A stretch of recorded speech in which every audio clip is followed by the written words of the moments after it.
Hey everybody, how's it going? This is a video on the Vallejo liquid metal range, liquid gold range, whatever you want to call it. A fantastic range in my opinion. It took me a while to find it. Watching a bunch of other people in the community's videos, that's how I kind of stumbled across it. And I looked into it a bit more, ordered gold and silver as a test. Loved it, bought the rest of the range. Now, I have the rest of the range, it's not all on camera. Let's just put them all on camera. Why not? It's not that many. I believe this is everything. If not, then I have one misplaced somewhere, but I believe that's everything. Because what the range consists of is old gold, green gold, rich gold, gold, white gold, silver, and copper, I believe. I believe that's everything. And the old gold, the rich gold, and the green gold all have their place. The green gold I'm probably barely going to touch, but I have it on the off chance I want to use it. This is the rich gold.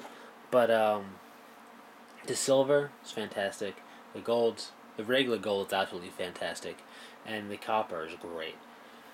It's like it's actual liquid, that type of metal. It feels like you're painting copper onto the model, literally, when you're doing stuff like that. I wish I had a copper-based armory, to be honest with you, because it looks great. Um, but anyway, I haven't painted this type of paint on pewter. I don't foresee a problem with it once you have a base coat of a paint over it. Um, I've painted it on fine casts, on resin, and on plastic with no problem. Um, you can do a regular acrylic base coat, no need to do anything fancy with it. It'll interact just fine. However, real quick before I get into some of the things, the paint's around $5, let's say, just rounding up, which is a pretty good deal because you get a decent amount of paint in there. It's an alcohol-based paint. I probably should have said this right from the beginning, but it is an alcohol-based paint set. So it's different than using acrylics. Do not use water to thin the paint. You'll rust it. You'll turn it into garbage. Just a garbage brown you can't even really make use of. So don't do it. Don't drink it. It's not that type of alcohol. Um, what it is, however, is a paint based in alcohol, so it's heavy pigmented.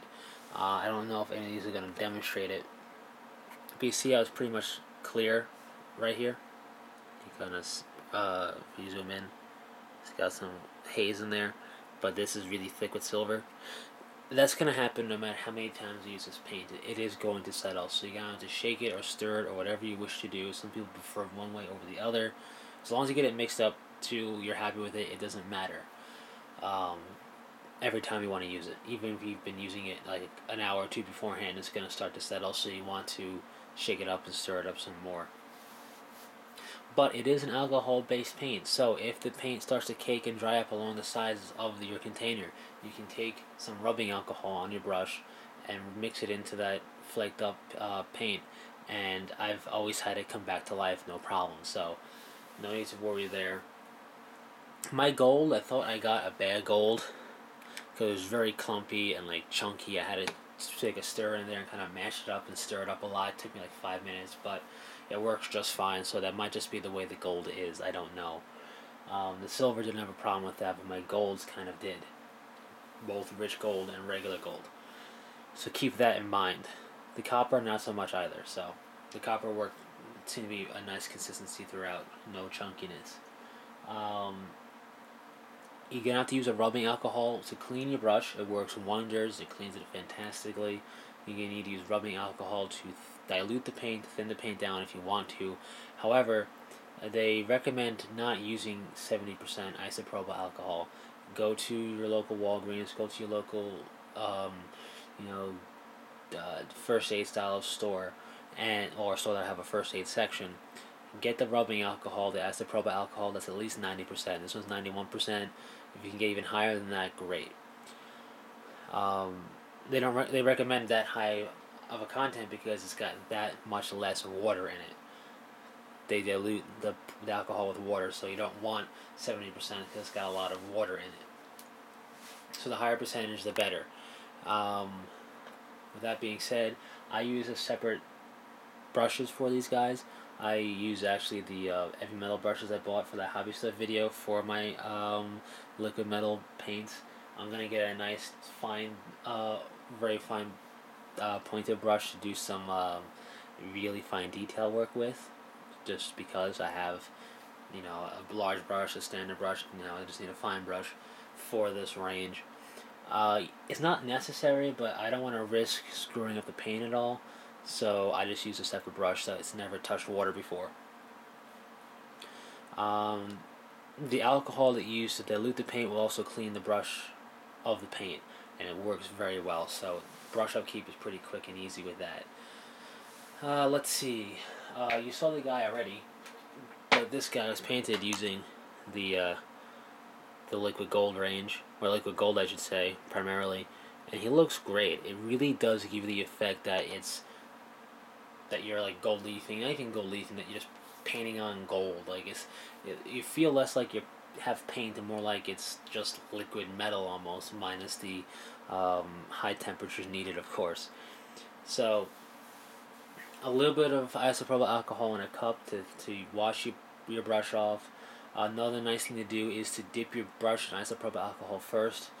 Get the excess off the brush. Just what that does is it helps avoid some clumping of the paint on your brush right away if you just put a dry brush in there.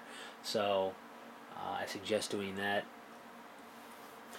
If you're going to be painting up a lot of models in succession, you may find that you need to re-stir or shake the paint up even in that type of setting. I found that to happen a little bit. Just keep that in mind. It's such a heavy concentration of pigment and metallic flakes that it will settle, like I said, probably umpteen times.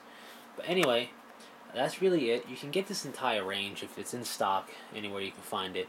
Probably around $30, let's just say, to be safe. Maybe 35, $40. Yeah, even go up to 40. But the amount of paint you get in these things is a decent amount. You can get 35 mils.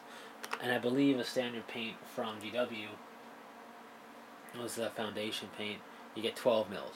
So you get over double the amount of paint for like $2 extra, pretty much, if you think about it that way.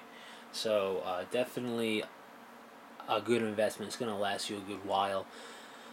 And should you accidentally leave the pot open and should the paint dry up a little bit, you just take some of your isopropyl alcohol on your brush, or even just pour it in, not a lot, use an eyedropper or something to get it to the consistency you want. If you feel it too sludgy or too whatever, it should lead, from my experimentation with that a little bit, it should lead to very little waste in terms of dried up paint by accident.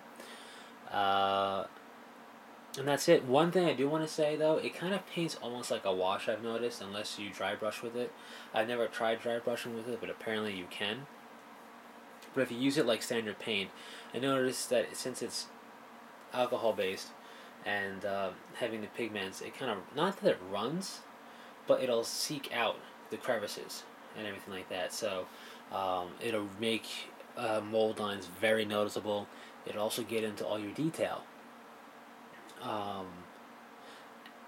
It can also run the risk of getting onto your cloth parts a little bit, so do be a little careful. You may have to do some touch-up work. What I find, especially with this model, as an example, I did all the cloth work first, and then I went in with the gold and then cleaned it up a little bit if I had to. Nothing really problematic, but if you do, let's say, a raised peak area, it may kind of, you could run the risk if the brush is too loaded with paint to kind of seep down onto parts you don't want to get touched with that type of paint. But it's a minor thing. You just gotta dry your brush off a little bit, get it almost dry brushing like, and it'll paint down just fine.